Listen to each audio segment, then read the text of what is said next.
전통 사주명리학이 미신일까요? 과학일까요?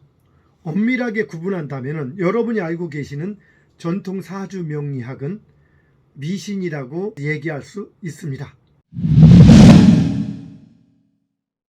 오늘은 이 전통 사주명리학이 미신인지 과학인지에 대해서 아주 한 방에 논리적으로 정확하게 정리를 해보도록 하겠습니다. 안녕하세요. 저는 대한민국 미래예측학 박사 2로 미래예측학자이며 과학명리학자로 활동하고 있는 소지학 교수입니다. 사주명리학에 대해서 미신이냐 과학이냐 항상 말이 많은데요. 자, 미신과 과학을 한번 정리해 보도록 하겠습니다. 우선 미신과 과학에 대한 간단한 정의부터 알아보도록 하겠습니다. 그럼 미신의 반대가 뭐죠? 안미신이죠. 자, 붙자고 한 소리고요. 미신은 주로 과학과 반대의 개념에서 많이 사용되고 있습니다. 미신이라는 것은 어떤 분야에 대해서 합리적인 근거나 논리적인 어떤 과학적인 근거 없이 그냥 맹목적으로 믿는 그런 행위들을 우리가 미신이라고 얘기를 합니다.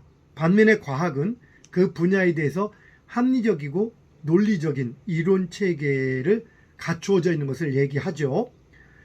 자, 그러면은 기존 사주명리학이 미신인 이유, 즉 전통 사주명리학이 미신일 수밖에 없는 이유에 대해서 설명을 해나가도록 하겠습니다. 여러분이 알고 있는 사주명리학에는 분명히 자연과학적 요소도 포함되어 있지만 비논리적이고 미신적인 요소 또한 포함되어 있기 때문에 전체적으로 얘기한다면 미신이라고 말할 수 있습니다. 혹자는 사주명리학에 포함되어 있는 과학적 요소만을 가지고 과학이라고 얘기하고, 혹자들은 미신적 요소만을 가지고 미신이라고 얘기합니다. 그런데 과학과 미신이 섞여 있게 되면 그것은 과학이 될까요? 미신이 될까요?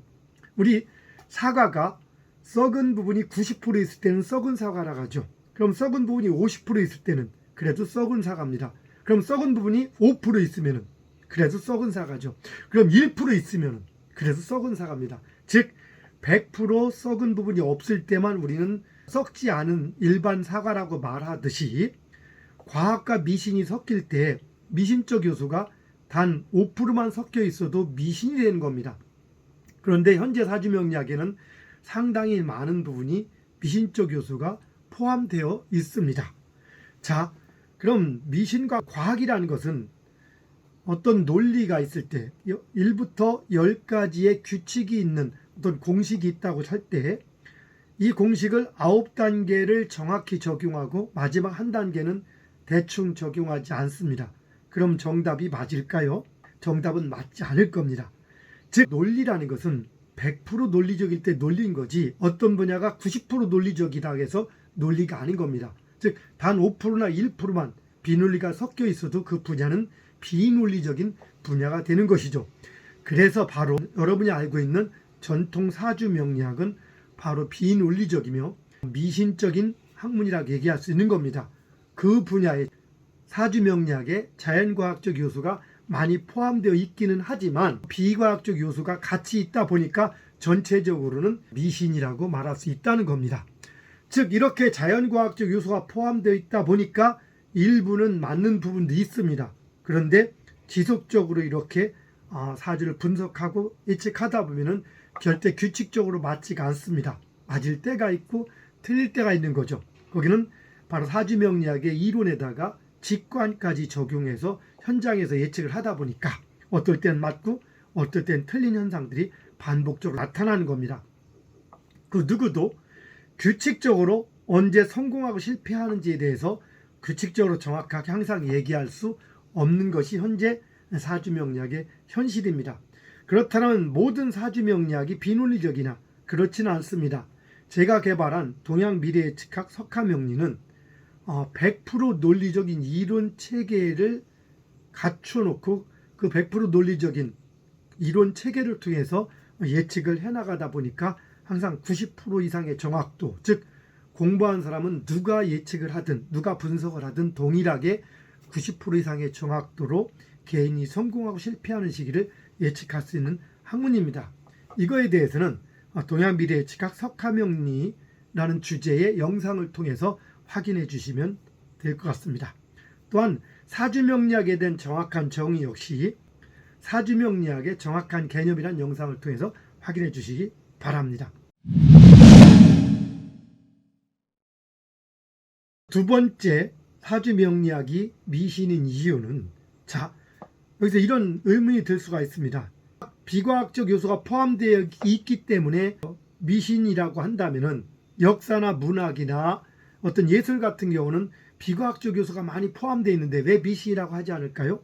좋은 질문입니다. 역사나 문학이나 예술 같은 경우는 그 자체, 이런 자체에 대한 가치를 중시하고 있고 거기에는 미래를 예측하는 기능이 들어있지 않습니다. 즉 사주명리학은 바로 미래를 예측하는 기능이 주가 되는 겁니다. 사주명리학을 인문학이라기도 하고 문학이라기도 하고 문화라고 말하는 경우도 있습니다. 즉 사주명리학에 인문학적 측면도 있고 문화적인 측면도 있고 문학적인 측면도 있습니다. 그렇지만 사주명리학의 주 기능은 미래를 예측하는 기능이다 보니까 사주명리학의 정의는 미래 예측학 분야에 속합니다. 그것이 정확하든 정확하지 않든과 별개로 분야는 바로 정의는 미래를 예측하는 예측학 분야, 흔한 말로 역술 분야라고 말할 수 있다는 겁니다. 그럼 여기서 역술과 미래 예측학이 어떻게 다르냐, 이 분야에 대해서는 동양 미래 예측학에 대한 또 다른 영상을 참조해 주시기 바랍니다.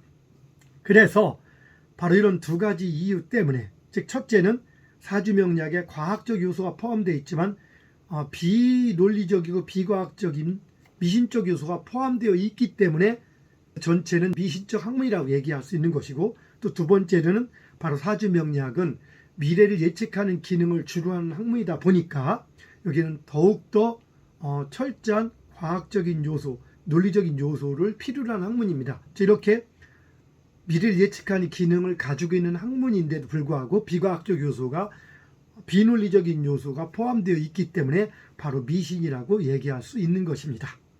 이제까지 이렇게 여러분이 알고 있는 전통 사주명리학 혹은 일반 사주명리학의 미신적 요소에 대해서 이야기해 보았습니다. 이렇게 과학적 요소도 포함되어 있지만 그 안에 내포되어 있는 근거 없는 이론들, 비법성 이론들, 즉 신비적 이론들 때문에 공부해 보신 분은 알겠지만 어느 정지까지는 잘 맞는 것 같은데 어느 단계는 아무리 공부를 열심히 해도 더 이상 답이 나오지 않습니다. 그러다 보니까 비법 찾아서 고전도 찾아보고 스승을 찾아봐도 답이 나오지 않으니까 기도를 해야 된다든가 명상을 해야 된다든가 아니면 또 타로라든가 주역이라든가 또 다른 공부를 가지고 보완해 나가려고 하는 노력들을 하기도 합니다. 물론 또한 이렇게 미신적 요소가 포함되어 있고 전통 사주명리학, 일반 사주명리학이 미신으로 분류된다고 해서 전혀 사용도가 활용도가 없는 것은 아닙니다. 그럼에도 불구하고 사주명리학은 바람직한 마인드를 가진 분들에 의해서 많은 사람들에게 희망을 주고 지침이 되기도 해왔습니다.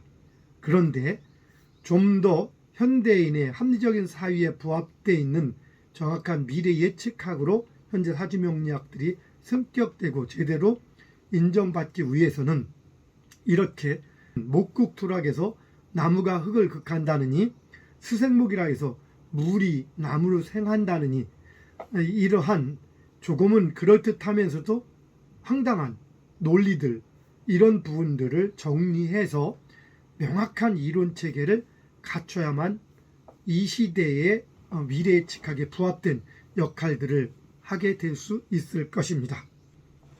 이렇게 완벽하지 않은 이론들로 공부를 하다 보니 궁합법이라든가 아니면 성명학이라든가 아니면은 어떤 성공과 실패의 시기라든가 이러한 부분들이 맞을 때도 있고 틀릴 때도 있고 항상 명확하게 맞아 들어가지 않다 보니 궁합이 없다, 말이 안 된다, 그냥 인연 따라 살면 되지, 마음에 달려있다든가 이런 얘기 저런 얘기들을 하게 되는 겁니다. 그래서 여러분들이 조금 더 깊게 체계적인 공부를 한다라면 사주명리학은 시간의 학문인 겁니다. 공간이 배제되어 있는. 그래서 시간의 개념부터 정확히 알아둘 필요가 있습니다. 심지어는 어떤 분들은 우리가 일본 시간을 사용한다느니 동경 시간을 사용한다느니 이런 얘기들까지 하고 있는 겁니다.